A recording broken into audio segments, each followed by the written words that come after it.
So yeah, about the full nodes. There's been discussion that the amount of full nodes is kind of like decreasing because there seems like a lot of people are using like light wallets, different types of light wallets, like it can be blockchain info or it can be like an SPV client or something. There's like little like there's no financial incentive, direct incentive to run a full node. It's kind of an incentive to support the network from just to support it. And I do that. I actually run a full node just for that. But is it enough? Like if you get really low on that? But thinking in terms of I running a full node supports the network is actually a big mistake. What the decrease in the number of full nodes indicates is actually something more subtle, which is that people no longer wish to, for themselves, actually validate. They're outsourcing the job and trusting a third party to do it for them. The third party being the mining community.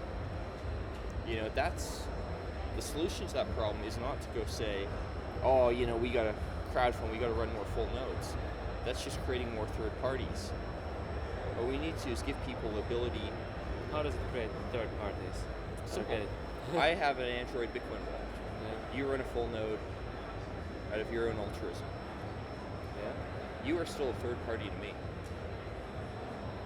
I am still outsourcing my validation to someone else. I'm trusting someone to do the job for me. You running a full node does not help the network in the way you want it to. Because when you find, say, an invalid block, which has invalidly reassigned some outputs to seize them by the government, or say has increased in inflation schedule, you have no way of telling me that's happened and warning me.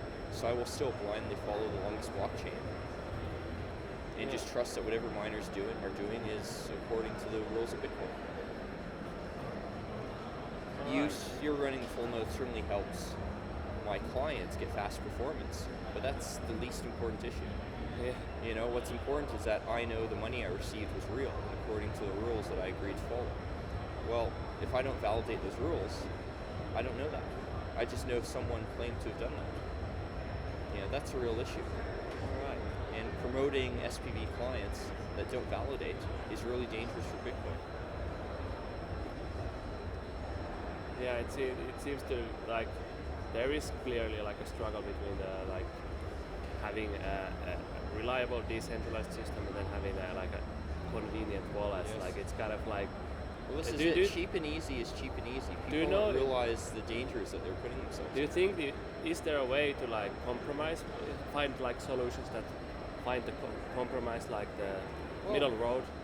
I mean, that's what I've been working on. Like, I have an idea called tree chains, which I think can fundamentally make blockchains more scalable. I mean, I could get that into more detail in the tech talk, but long story short, that's the sort of solution you want, where when I receive coins, I mean, in the tree chain system, one approach is to client-side validation. So when I receive coins, I validate that those particular coins are real. Nobody can fool me into accepting coins that aren't. Okay, so you would like you could have a client that doesn't necessarily fully validate everything, but it will validate at least everything that goes to that wallet. Yes. Is that the point? Yes. Because after all, I don't care if someone else was sent coins that aren't real. If they don't validate, that's their problem. Yeah. I care that the coins I got are real, so I should validate that they're real. I really like that idea. I really like it. I have to look into it more afterward. That's a good idea. The question we ask everyone is that, like a personal perspective, what does Bitcoin mean for you? Well, you know, I think it's interesting to ask, what does PayPal mean for me? And a system like PayPal, it's convenience. It's getting my money across. It's trying to get it across in a fraud-free way. And the reality is, PayPal does a pretty good job of it. Visa does a pretty good job of it. I mean, personally, I don't consider 1% fees to be all that big of a deal. You know, of course, I'm not a merchant, but from the consumer perspective, those systems work pretty well.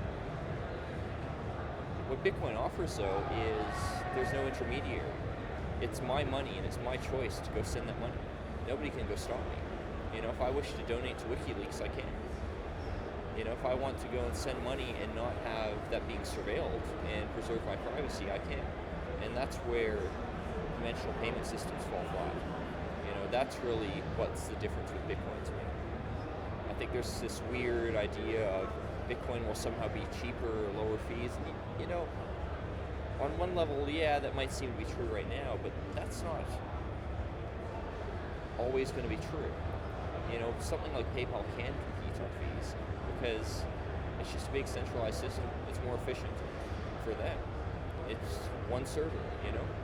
Whereas we have this whole mining process. We have tons of nodes copying this data over and over again. It will be less efficient, it will cost more.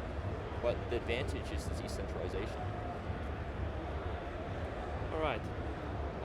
I think this is it. Thanks a lot. Yeah, you're welcome. All right.